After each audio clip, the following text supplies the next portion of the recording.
I'm me. I like that. I like I that. mean, you're my best friend. Oh, thank you, honey. So Um, your prayer was, I want a guy that can provide for me. yes, And what did you mean by provide? You talking about finances? What you talking about? yes. Stability, Stability, love, love. and finances. Mm-hmm. Nothing too hard for God, right? I had to listen more than I spoke. I had to change my mindset. It may seem painful right now, but later on you'll understand.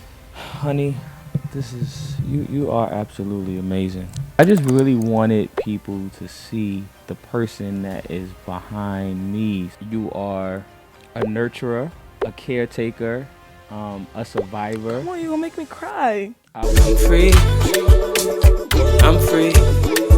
Won't let the enemy get the best of me. And I'll be what you created me. This is my destiny. Welcome back to Purpose Over Everything. My name is Q, and I am here with you. I'm so excited, y'all. I'm not gonna lie.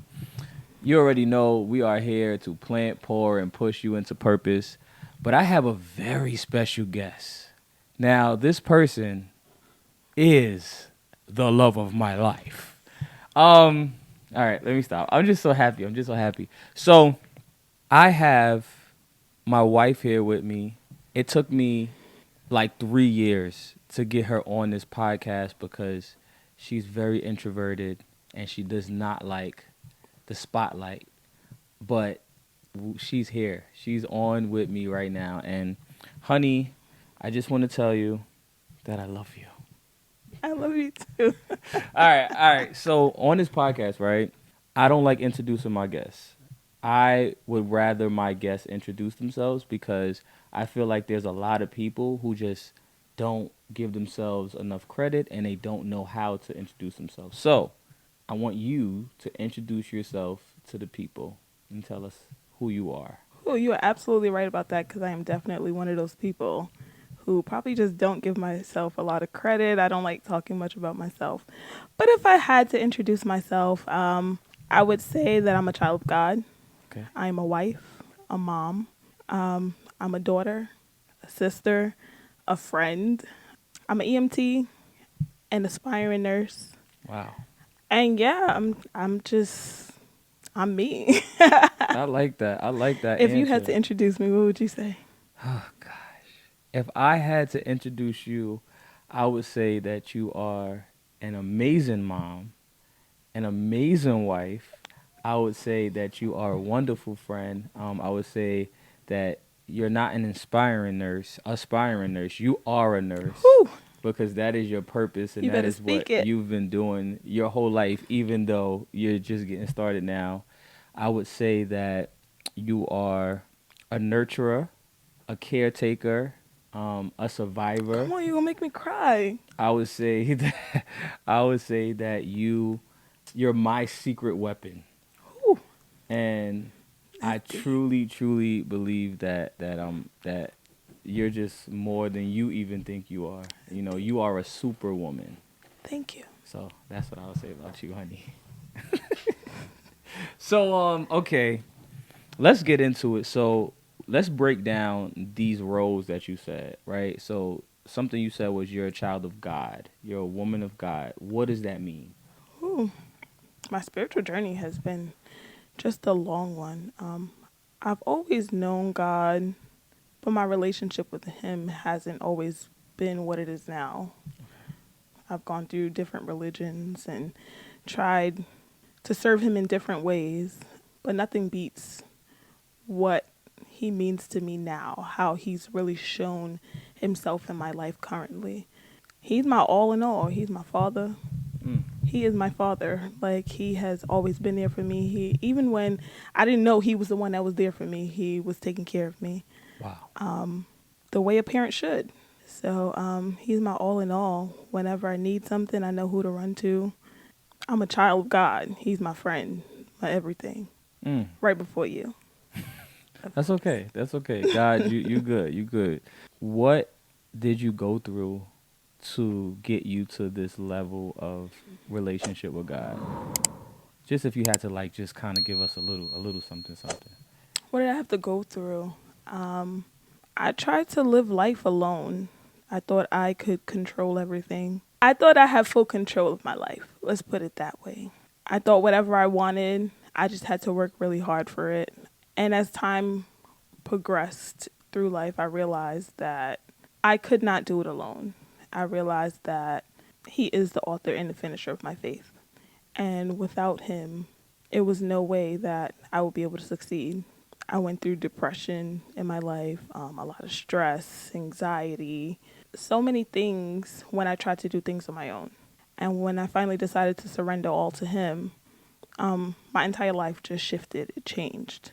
And that's when I realized, like, he has to be at the head of my life. He has to be the one to see me through it, to guide me through whatever it is, whether it's going to school, whether it's work, whether it's raising my children, whether it's being a wife, even in friendships, relationships with my family, my mom, my sisters.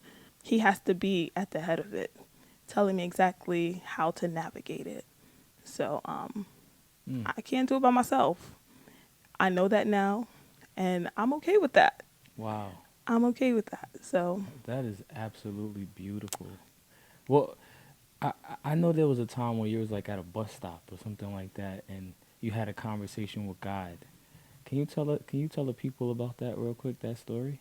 yeah, it goes back to me wanting to do everything on my own, me feeling like I had to do everything on my own. No one else would be there for me. No one else could do it the way that I could do it. No one can take care of my children the way that I could. No one could work as hard as I could to get everything that I need or I want in life. And I was at a really down place in life because trying to do all that stuff on your own, you take on all that stress and you start to feel heavy and you start to feel overwhelmed, right? And I was on my way home from the gym one day and I was listening to a sermon on YouTube. And I can't remember exactly what the pastor said, but I just feel like I had a revelation. Like, you've been trying to do this by yourself the whole time and it's not working, right? When are you going to allow God to do what he promised he would do? Was it like a audible voice? Like how?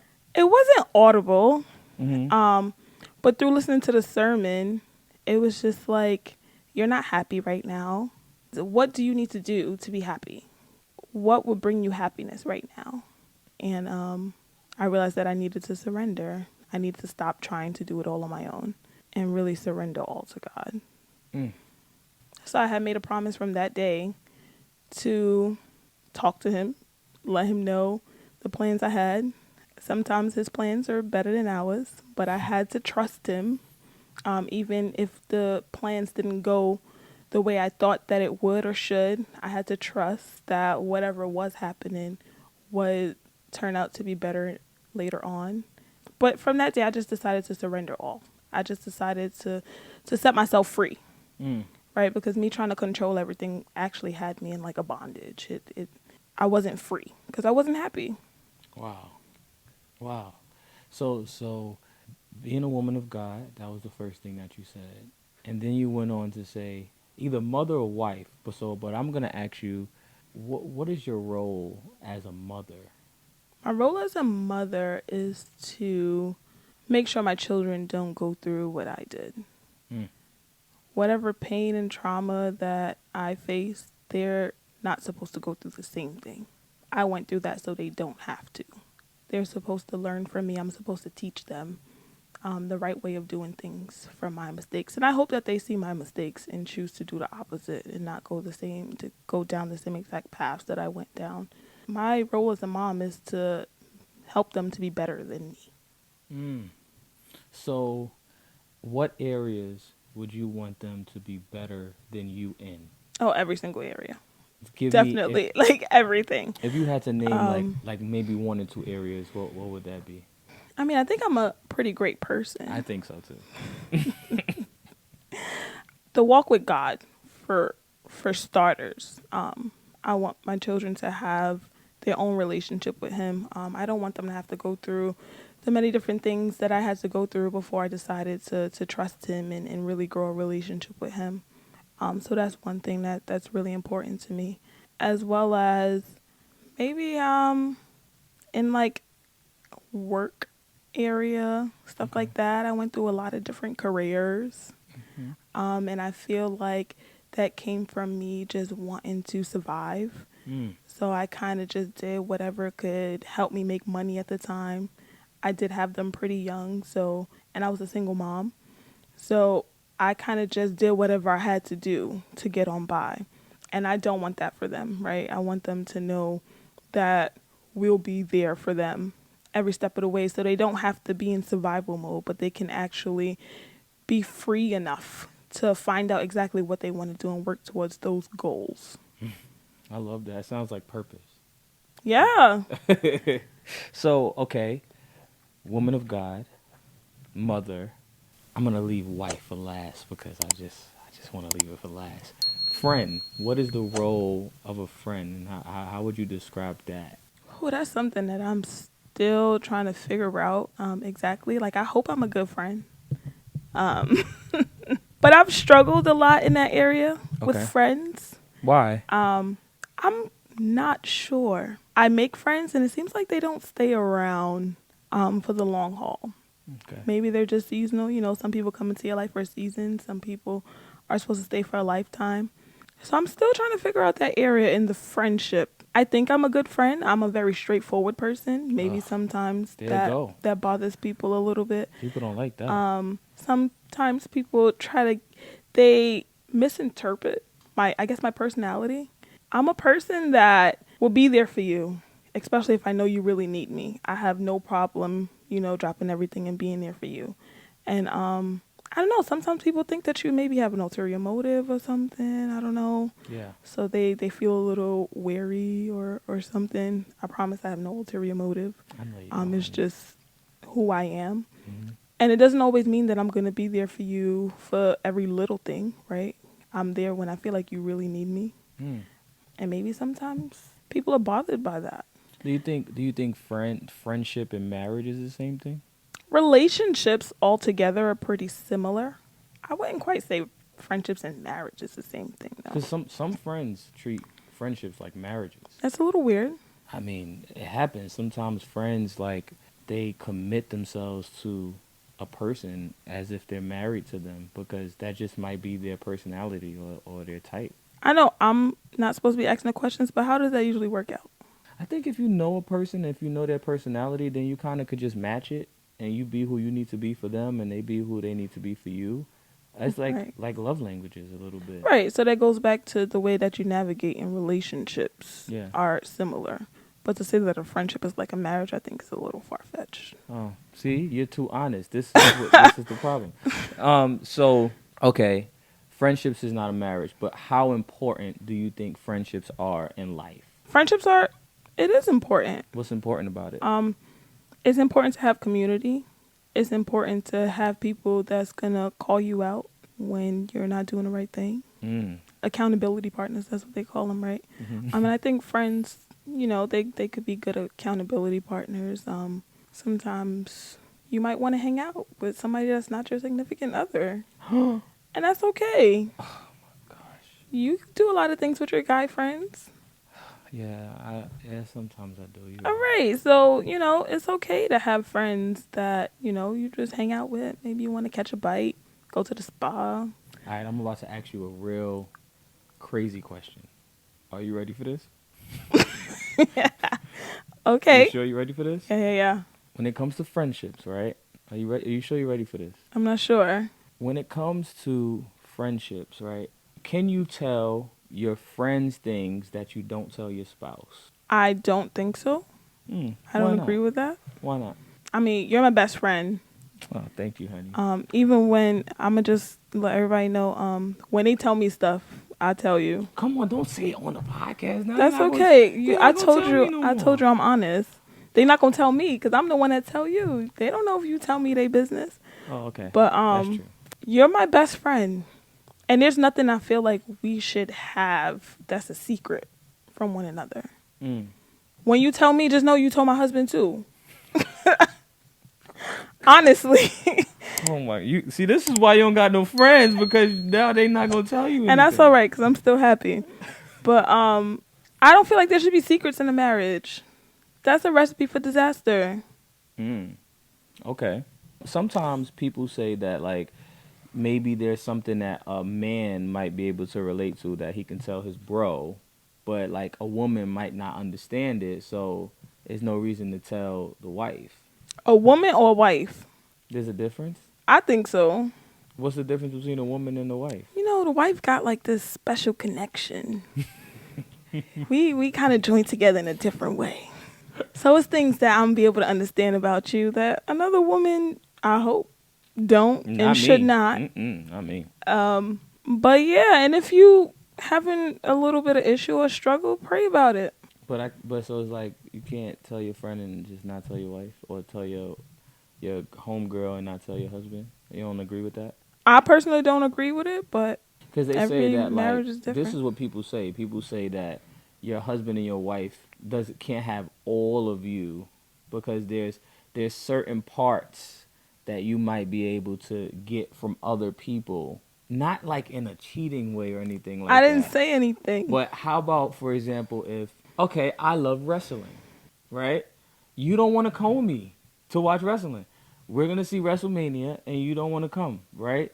Now I have friends who might want to go and spend that time with me, and we might be able to have those type of conversations and stuff. I don't need to talk to you about that. What kind of conversations are we talking about? About wrestling? The Rock and John Cena. That is not the same thing, and you know that. It's not. What? It's not the A same wrestling thing? conversation? So are you think I'm referring to like real deep stuff? I thought that's what you was talking about. Okay, I am. How about if a friend tells you something like really, really personal, and she's like, "Don't tell your husband." I just told you if you told me, you told my husband too. Oh my gosh. Sometimes Listen, you guys, give me an insight. Look, I don't know. Listen, if you're watching this podcast right now, He know all your there's business. some disclaimers to this information that we give you. All right, just want you to know that. So, the reason why I asked that though is because there are a lot of relationships, and I know even in my past relationships where I have kept a lot of secrets from my significant other, because I was afraid on how they will respond to the information that I was giving them. So you didn't trust them. I didn't. I was afraid of what they might say. I was afraid of how they might react to what I was telling them. So I figured if I didn't tell them at all, then I'm safe. So you didn't feel safe with them. So are you telling me you're supposed to trust and feel safe with your significant other? That's what it is. Yes. I think that I didn't feel safe, and I didn't really trust them. See, there go your answer. There were some things that That's why you're not with them no more. Oh my gosh. There were some things that I told you that I never thought I would tell anybody in my life. And it was very, very hard for me to do that, because I didn't know how you would receive me. I didn't know how you would respond to me. How can we build that type of relationship where you're comfortable speaking to your significant other about something that might be detrimental to your relationship? You got to talk about it. Like, just straightforward. You have to talk about it. You have to communicate. And sometimes you may not get the response that you want, but it's also important to talk to the person and let them know how you felt about their reaction to whatever you told them as well. Sometimes you have to teach people how to love you, how to communicate with you.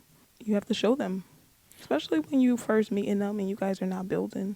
It's okay to teach someone how to love you and how to communicate with you. I want to really touch on that, because I believe that communication is one of the hardest things that we can experience in relationships, period. So how can we teach someone how to love us? What does that actually look like? Is it like what do you have to do? There's been times where me and you had disagreements, right? And at first, it got a little ugly. Not real ugly, but a little ugly. And how did we really get through it to the point where we are now? Where if we have a disagreement, it's like, okay, we see where things went wrong. And next time, it'll be a little different, right?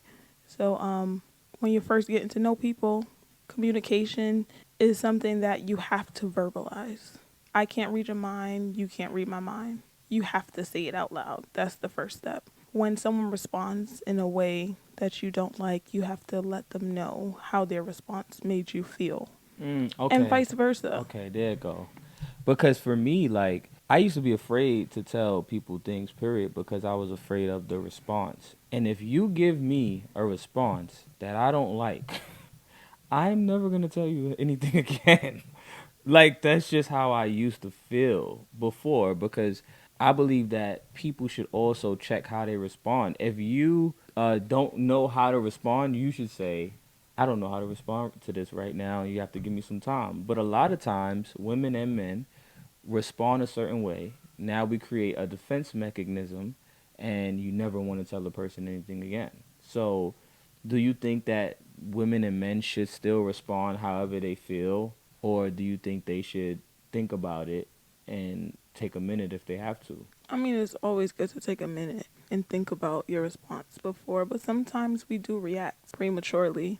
And when that happens and the other person don't like the response, or they're triggered by it, or they have a defense up because of it, it's okay for that other person, like I said, to say, hey, you responded this way, it made me, because the person might not know. Mm. The other person may shut down and don't say anything. And now we just both mad at each other, walking around, giving each other the silent treatment, don't want to look at each other, don't want to talk to each other. And that's definitely not going to get us anywhere.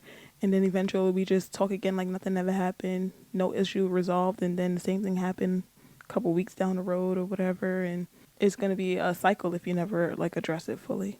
So it's okay to say, you did this, you did that, and it made me feel this way. If the person truly loves you, then they're going to want to fix it. Mm. They're going to want to understand you. They're going to want to respond differently the next time. They're going to want to think before they respond the next time, because they shouldn't want to hurt you, Yeah. especially if that's your person, your significant other, the person you love, the person you want to spend the rest of your life with. We shouldn't be here to hurt each other. So if I just don't care and I just want to do what I want to do, then I have a problem and I should probably be by myself. I like that. I like that response. So, okay, you talk to me about being a woman of God. You talk to me about being a mother. You talk to me about friendships. What is the role of a wife, or your role as a wife? My role as a wife is to support you, to love you, to make things easier for you and whatever you got going on. Sometimes they say that wives put everybody else in front of themselves, and they never spend enough time working on them. What's your thoughts on that? That's true. It could be true. It was true for me. Like, even before meeting you, the children were my everything. Like, I wouldn't go anywhere. I wouldn't do anything. It was just the kids, the kids, the kids. They have to be good. They have to be good. They have to be good. And then I met you, and things got a little easier.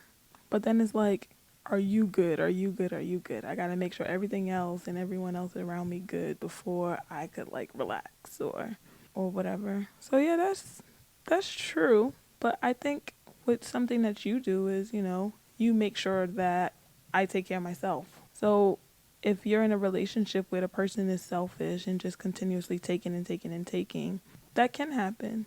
But if you have a good significant other, then they will also make sure that you're taken care of as well. Mm. How important is it for us to compromise with one another? When are we supposed to compromise for each other in our marriage or in our relationship? Do you have a specific Um, scenario, is there or are you? times where men are supposed to step it up and do everything, and then a time where maybe women don't do as much? Like, is it a time frame for those type of things when it comes to like balancing out life, or like what does that look like? How do we do that in marriages? Yes, there is a time where one spouse may do more than the other, and it depends on the season of your marriage. It depends on what's going on at that time. Like, currently, I'm in school, Mm-hmm. right? So there's a lot of times where you have to cook dinner and you have to take all of the children, and I need time to study. There's times where, You go to work, you're tired, you come home, and you need space to be by yourself. And I have to make sure the kids give you that time to be by yourself or do whatever you need to do. So I don't really believe in like roles, like women only cook, only clean, only do this, only do that. Men only work, only take care of the bills, only do this, only do that. There may be a season where I may have to work and you might be home, and that's okay. And vice versa. You have to do whatever works for the whole family dynamic, whatever that is. You have to jump in and get in where you fit in. Wow. So you seem like you have a lot of wisdom. I want you to tell me, who was Ayeesha, or Ayeesha, however people pronounce your name. Who were you before this person? Like who were you? What was, if you had to describe you before and you now? Like, I know the God, I know you put God first now and all of that stuff, but like, who was that person? What type of person were you before versus the type of person you are now? So I guess before I was a survivor. Okay, break that down. What is a survivor? Like Destiny Child? Like, I'm a survivor, I'm not gonna give up, I'm not gonna like that? Yeah, something like that. Oh, okay. Nah. But a survivor, someone who literally did whatever they needed to do to make it to the next day. Mm.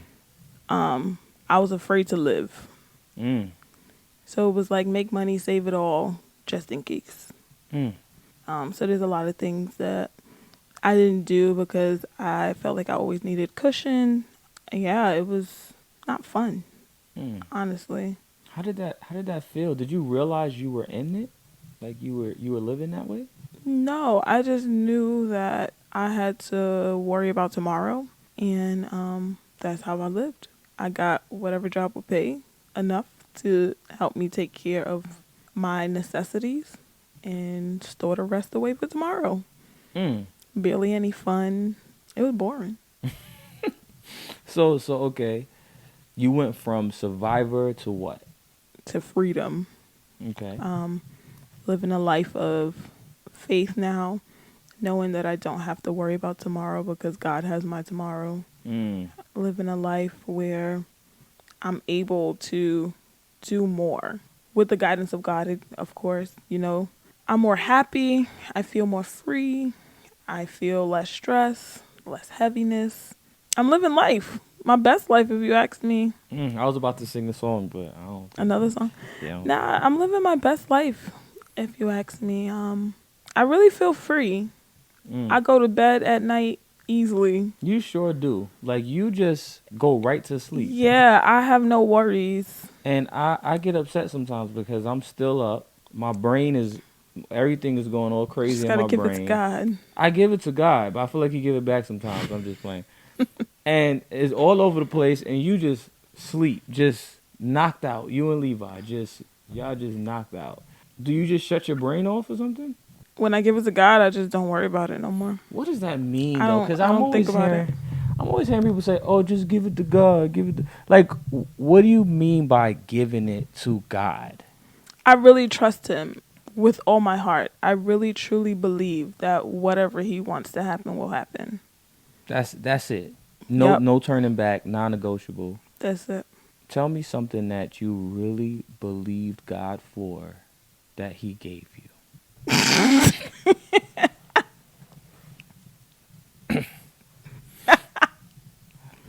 I'm just saying. Mm-hmm. I believe God in getting me into school. And getting me into school of my dreams. No, I'm kidding. I really, really believe God for a husband. And he came through with an amazing, absolutely amazing man. He gave me more than I even asked for. Now let's break that down a little bit because the people definitely want to hear this. So, in regards to the whole husband thing, right? Like, how did God give you a husband? Like, what was that? What did that look like? It started with prayer. Uh-huh. After the surrender, it started with prayer. It went a little like, God, I'm tired. Okay. And I don't want to do this no more by myself. Send me a partner. Now, did you make a list? did you just say, God, whoever it is, even if they, whatever, whoever it is, just send them to me because I just need somebody? Or was you like very strategic about the type of guy you No, I wanted? had a few things that I knew that I wanted in a man. All right, I want to hear that list. From all of the bad things that I've seen in other dating situationships, I knew what I didn't want, so that kind of narrowed down what I did want. Okay, so tell me And what I you wanted somebody tall, dark, and handsome. You're not tall? No, I'm not. You're a little dark.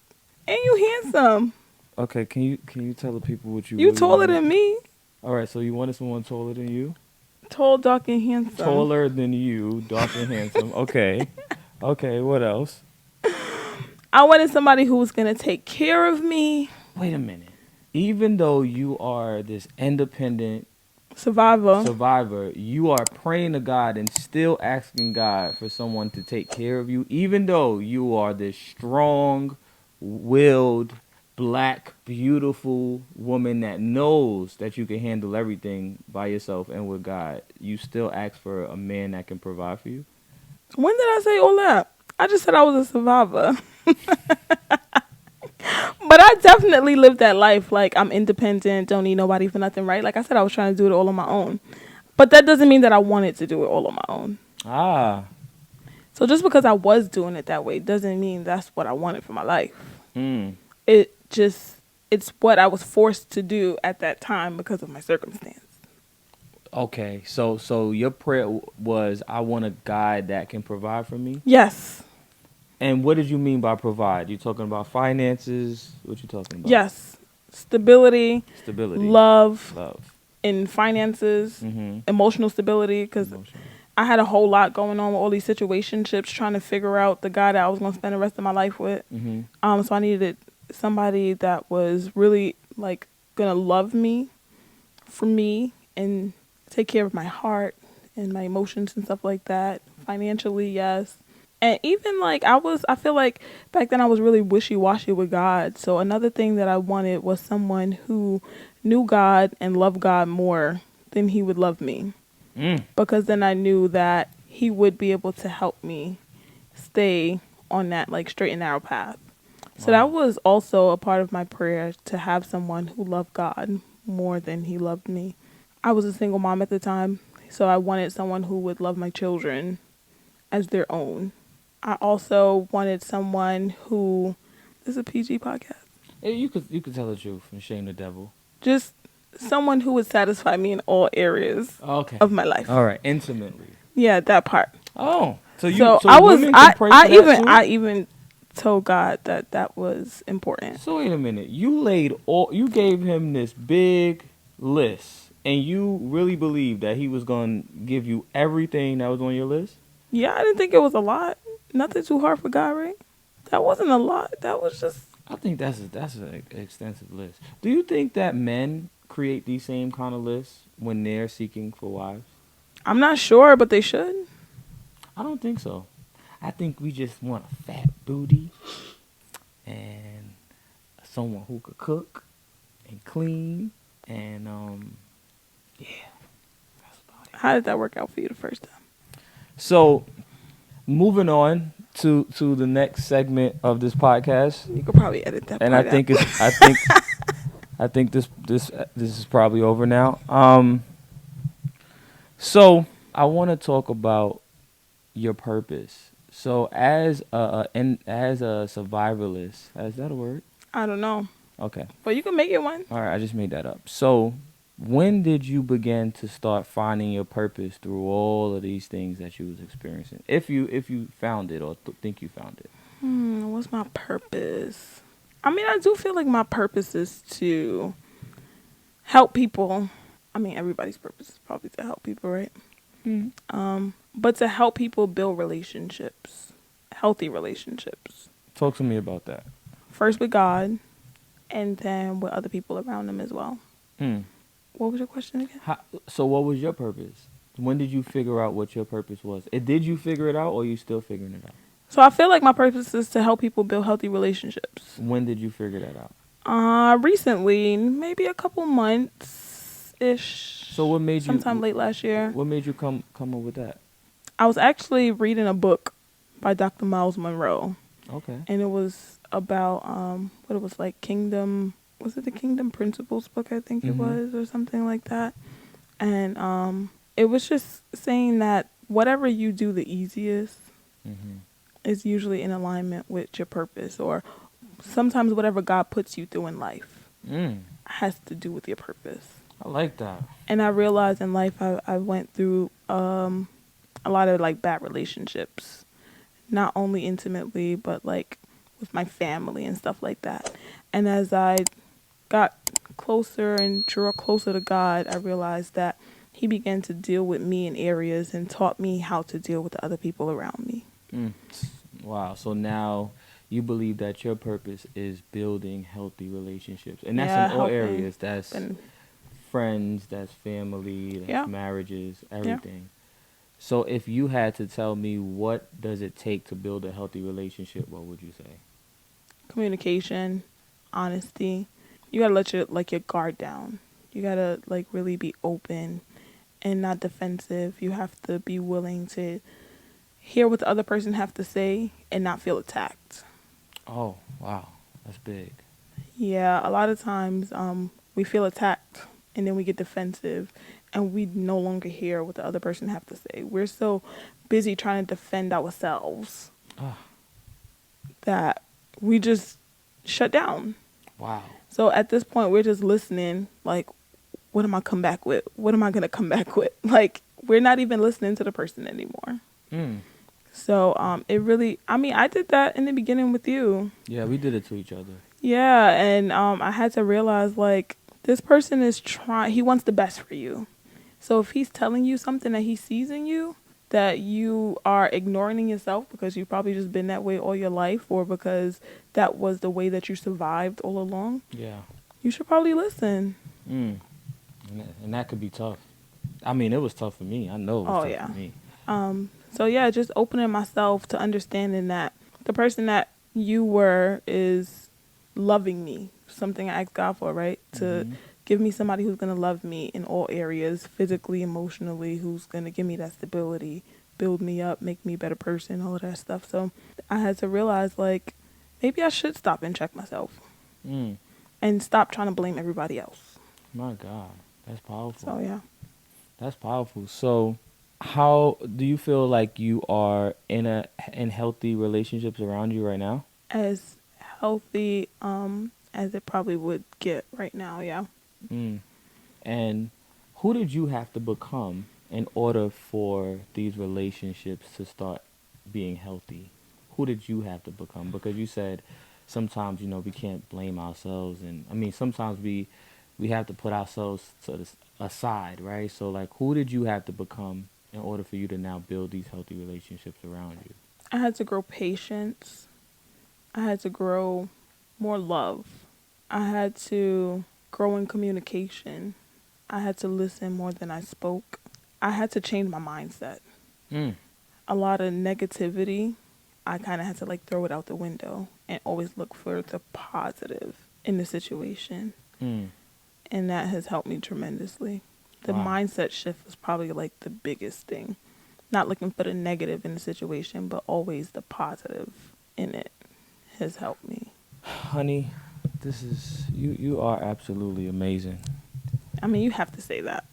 No. I really, really believe it. And even if I didn't believe it, I would say it, but you are absolutely amazing. I know that you are not big on being on the camera and all of these things, but I just really wanted people to see you and to see the person that is behind me, supporting me, correcting me, guiding, helping me, like all of these things. And I just want the people to know and see the powerhouse that I have by my side, because I believe that there are thousands of women who need to hear your voice, because you went through some things. You overcame a lot of stuff, a lot of traumas that we didn't even get into yet, that you'll probably say is not traumas, but you went through so much, and you did it with grace. and now you are this amazing woman, and it's very inspiring. You know what I mean? Like, it really is. You know, I always brag about you to everybody, but I just needed you to be able to talk to the people about certain things, and you did a great job. Oh man, thank you. So we're gonna have some more. We gotta have part twos. I hope that you're comfortable now, because we gotta hit some topics. There's a lot of topics that we gotta talk about, because the world is getting crazy, and I think they need our perspectives on some things. Okay. So before we go, because I'm not gonna keep you long, I want you act like you're on the phone with 16-year-old Ayeesha, and you're giving her some advice. What are you telling her right now? Look at the camera. Oh, let me call. Doop, doop, doop. Ring, ring, ring. All right. Hello. I'm gonna tell her, hey girl, everything that you're going through right now is for a reason. You will overcome it. Trust the process. It may seem painful right now, but later on you'll understand. I love it. That's powerful, honey. Yeah. That's powerful. So let's close out in prayer, since you opened us up like you always do, by the way. Father God, I just want to say thank you. Thank you for allowing my wife and I to be on this podcast today. Thank you for allowing us to pour into people. I pray that somebody who's watching this is blessed, encouraged, uplifted, inspired, and that if they're going through anything in their lives, hopefully this podcast and this conversation will give them enough strength to keep going on, keep moving forward. We love you so much. I pray for my wife now. I pray, Lord, that you continue to stir up every gift that's inside of her. I thank you for transforming her into the woman that she is now. I know that there's so much more that you have for her. So I just ask that you give her the boldness and the confidence to walk in everything that you have called her to be and to do. I pray that all her dreams come to life, and that your will is done not only in her life, but in everybody who she pours into. We thank you and we love you. In Jesus' name we pray. Amen. Amen. We out of here, man. Purpose over everything. We love you guys. I'm free. I'm free. Won't let the enemy get the best of me. And I'll be what you created me. This is my destiny.